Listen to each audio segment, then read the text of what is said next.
here? Wait here, Mr. Morris. I think the light switch should be somewhere over here. Why did I have to get roped into this? What was that?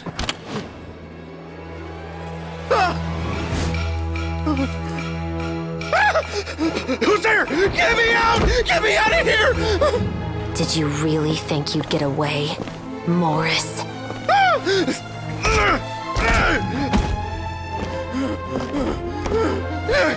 You've got the wrong guy! It wasn't me! I'm not the killer! You know, Eliza died a far more heroic death than this. She fought your assassin to the end, to save the children she had hidden beneath the floorboards.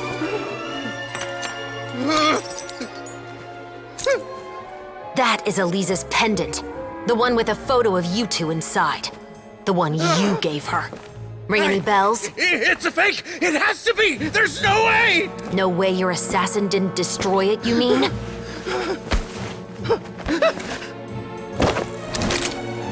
Did you ever love her, Morris? Or was killing her always the plan? No, please. Listen to me. I told Eliza to keep us a secret. I paid her plenty for her silence. I never thought she'd keep the child. Everything was gonna come out, and I had no choice. She forced my hand. No! I'm begging you. I have money. Just name your price, please. You can keep your Mora, and you can go to hell.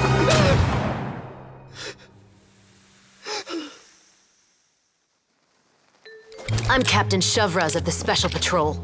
Morris, you're under arrest for Eliza's murder. Huh?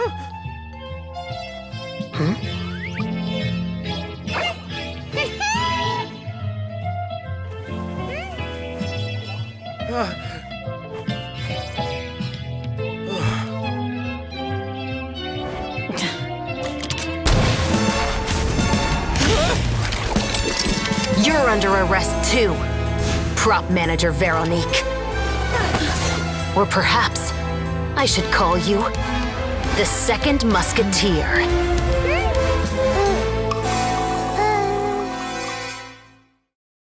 Wait, what's going on? This wasn't in the script. Drop the gun, Veronique. Why? Why would you keep me from exacting revenge on this heartless monster? Drop your weapon. This is my final warning.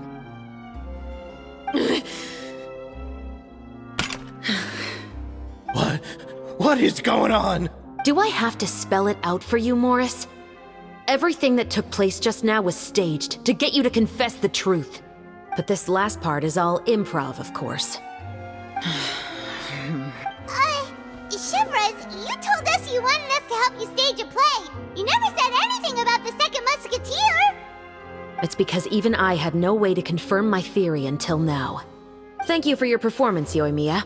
Could I trouble you to go and bring in the other Special Patrol members? They should be on standby just outside. Oh, and please tell the other cast members not to worry about us. We'll be rejoining them shortly. On it!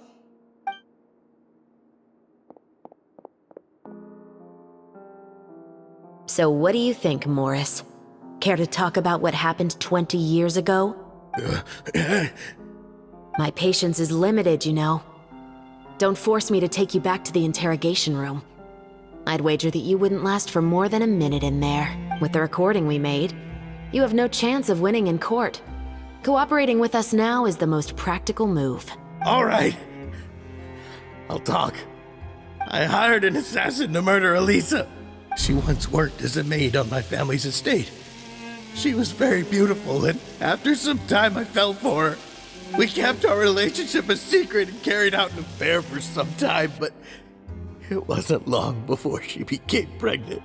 And if my parents ever found out, they would have stripped me of my inheritance and status, driven me out of my home. I also didn't expect Eliza to insist on bringing the pregnancy to term. She even asked me to leave my family and travel far, far away with her. She believed that you were truly in love with her. I didn't have a choice. I gave her a large sum of Mora, told her to leave the family and to get rid of the baby. But then years later, she sent me a letter. There were photos of 2 children, and she even asked if I could find some time to visit them. Huh? 2 children? Paimon thought Baptiste was Even if she had the children against your will, you could have just ignored the letter entirely. Why kill her?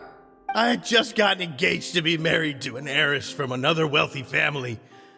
So if anyone were to find out about Elisa, my life would be completely ruined. I didn't have a choice. No. You always had a choice. You just made the wrong choice. Again. Do you know how it feels to watch your mother be killed right in front of you? My brother and I were hardly even school age yet. We were hidden beneath the floorboards, grasping each other's hands like a lifeline. We were so terrified that we didn't even know we could ever take a breath. All we could do was to watch Mother try to fight back, and then collapse to the floor. Even after the assassin left, we were still too terrified to leave our hiding spot. We thought that he might come back. It was only until the next evening when we finally climbed out and gathered around our mother. But she had already become cold and stiff to the touch. You made up your mind right then and there to bring this case to light. Not only that, we resolved to get our revenge. And that's why you became the Musketeers. No, that's why I became a musketeer. The man from before was also killed by me. My brother had nothing to do with it. I figured as much. You did? I once told these two that he didn't look like a killer to me. His confession from that night also rubbed me the wrong way. I think what really tipped me off was, how could I not feel a sense of regret in him? He confessed faster than any criminal I've ever met, but he didn't say a single word about you. He insisted that he was the sole perpetrator in the case.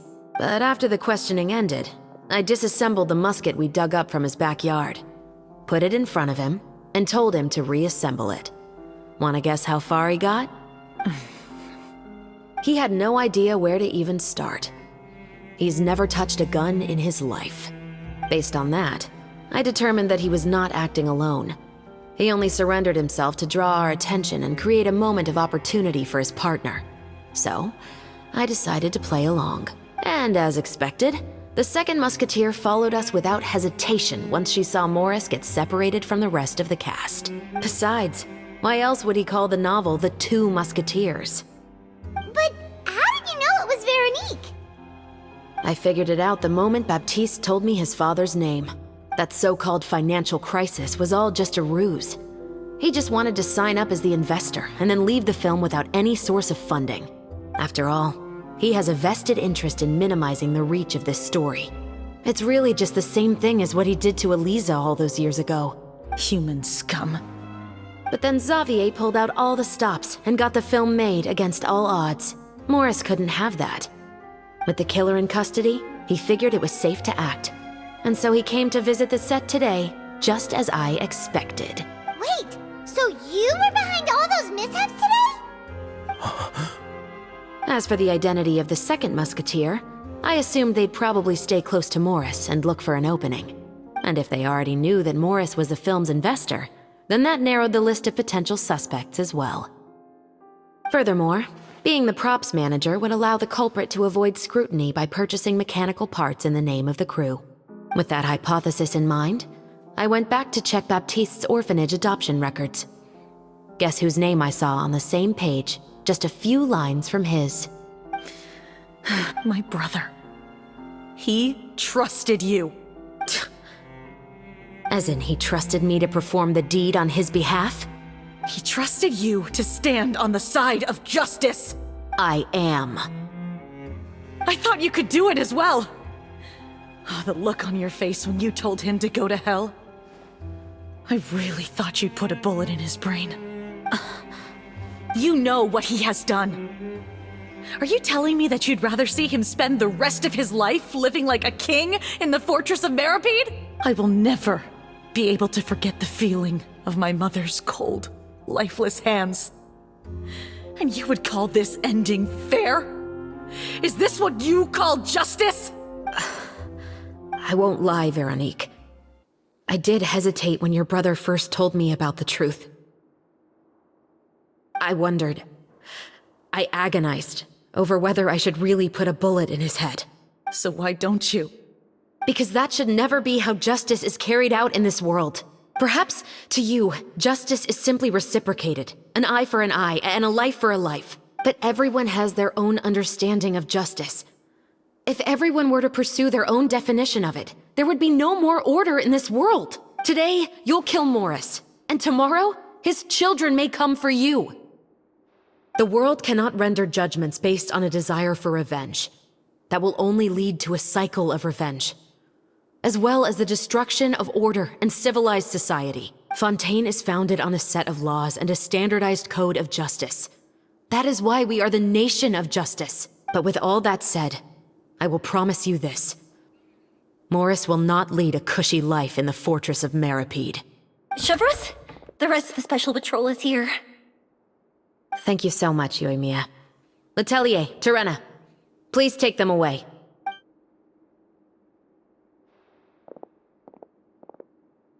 I still can't agree with your reasoning.